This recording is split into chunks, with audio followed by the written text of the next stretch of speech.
இனிய தமிழ் வணக்கம். வெல்க தமிழ். உங்ககிட்ட ஒரு கேள்வி. இப்ப மழைக்காலம் அப்படிங்கறதுனால மழை சம்பந்தமான கேள்வி.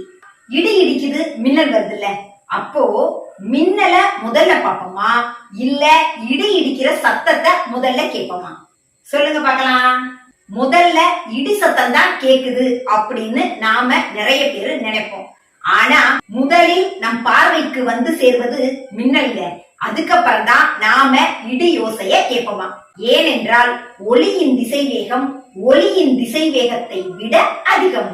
மின்னல் ஒளியின் வேகத்தை விட 3×10⁸ மீட்டர் வேகமாக வரும்.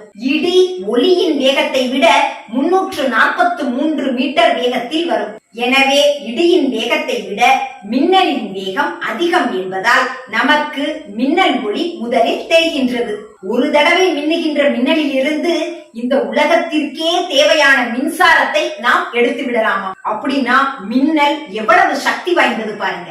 அப்படிப்பட்ட மின்னல் இடியோடு கூடி வருகின்ற அந்த மழைக்கு ஒரு அழகான பாடல் நான் கேட்டதுங்க. என்று தாளங்கள் கொட்டி கணைக்குது வானம். என்று தாளங்கள் கொட்டி கணைக்குது வானம். என்று தாளங்கள் கொட்டி கணைக்குது வானம். என்று தாளங்கள் கொட்டி கணைக்குது வானம். எட்டு திசையும் இடியே மழை எங்கனம் வந்ததடா.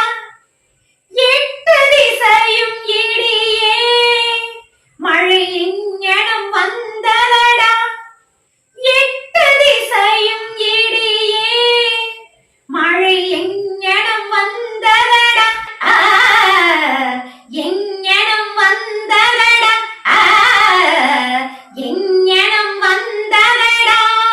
தம்பி வீரா திக்குகள் எட்டும் சிதறி தர்க்கத்தின் தரிகிடத்தின் தரிகிடத்தின் தரிகிடத்தீ.